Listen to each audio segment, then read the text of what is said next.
ہم کریں گے ہر مظلوم کی حمایت۔ السلام علیکم، میں ہوں حورین فاطمہ اور آپ دیکھ رہے ہیں حمایتی نیوز HD چینل۔ نظر ڈالتے ہیں آج کی اہم روزنامہ خبروں پر۔ حمایتی نیوز تھانہ سکن پولیس کی بہترین حکمت عملی قانونی طریقہ کار مکمل کرتے ہی بچی کے اغوا کا مقدمہ درج، شر پسند عناصر کا پروپیگنڈا ناکام، کراچی۔ خصوصی رپورٹ روزنامہ حمایتی نیوز تھانہ سکن کی حدود میں پیش آنے والے واقعے پر SHO عرفان علی سیہتو نے پوری ذمہ داری کا مظاہرہ کرتے ہوئے قانونی تقاضے پورے کیے، نویہ بچی کا باقاعدہ مقدمہ درج کر لیا۔ چند شر پسند عناصر کی جانب سے تھانے پہ انتشاری ماحول پیدا کرنے اور سوشل میڈیا پہ من گھڑت خبریں پھیلانے کی کوششیں قانونی کارروائی اور پولیس کی شاندار حکمت عملی سے ناکام ہو گئیں۔ واقعے کے حقائق اور قانونی طریقہ کار تفصیلات کے مطابق تھانہ سکن کی حدود میں ساکنان اسلام ٹاؤن کی 16 سالہ بچی مسمات رابعہ کی گمشدگی اغوا کا معاملہ سامنے آیا۔ جب مدعی برکت علی ولد سمیع خان تھانہ پہنچے تو SHO عرفان سیہتو نے ذمہ دارانہ پیشہ ورانہ پولیس افیسر ہونے کا ثبوت دیتے ہوئے قانونی کارروائی شروع کر دی۔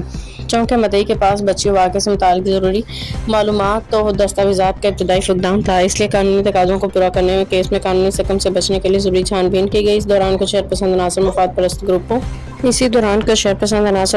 پرست گروپوں نے صورتحال کا فائدہ اٹھاتے ہوئے عوام کو ورگلایا اور تھانے کے گھیراؤ کر کے انتشار پھیلانے، پولیس کارروائی کو اثر انداز کرنے کی کوشش کی۔ نیز میران بائی پاس پر بھی اس طرح کی کارروائی کی گئی، ہائی وے پر دھرنا دے کے عوام کے لیے مشکلات پیدا کی۔ پولیس کے تدبر اور بہترین حکمت عملی پولیس SHO تھانہ سکن عرفان علی سیہتو نے شدید اشتعال انگیزی کے باوجود بہترین حکمت عملی اور صبر و تدبر کا مظاہرہ کرتے ہوئے نہ صرف امن و امان کی صورتحال کو کنٹرول کیا بلکہ تمام معاملہ قانون کے مطابق نمٹایا۔ مدعی کی جانب سے ضروری تفصیلات کی فراہمی اور ابتدائی قانونی کارروائی مکمل ہوتے ہی فوری طور پر FIR درج کر لی گئی۔ تھانہ سکن پولیس مقدمہ 523/26 تاریخ و وقت 13/8/26۔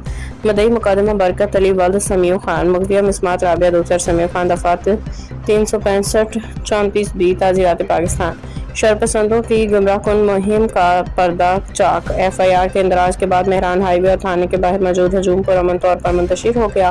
تاہم قانونی کارروائی مقدمہ درج ہونے کے باوجود علاقے میں موجود کچھ شرپسند عناصر طارق جان سیہتو اور ان کے ہمراہ چند گروپس اپنے شخصی پیجوں، واٹس ایپ گروپس اور سوشل میڈیا پہ SHO عرفان علی سیہتو اور افسران والا کے خلاف منفی اور ورگلانے والی جھوٹی خبریں چلا رہے ہیں۔ عوامی صحافتی حلقوں نے تھانہ سکن پولیس کی فوری قانونی پسندانہ اقدامات کی تعریف کرتے ہوئے اعلیٰ حکام سے اپیل کی ہے کہ پولیس کو بدنام کرنے افواہیں پھیلانے والے عناصر کے خلاف سخت قانونی ایکشن لیا جائے، جبکہ سکن پولیس مغویہ بچی کی محفوظ بازیابی کے لیے تمام تر وسائل بروئے کار لاتے ہوئے سرگرم عمل ہے۔ باخبر رہیے ہر جگہ ہر وقت، جانیے ملکی و غیر ملکی حالات و واقعات یقین کے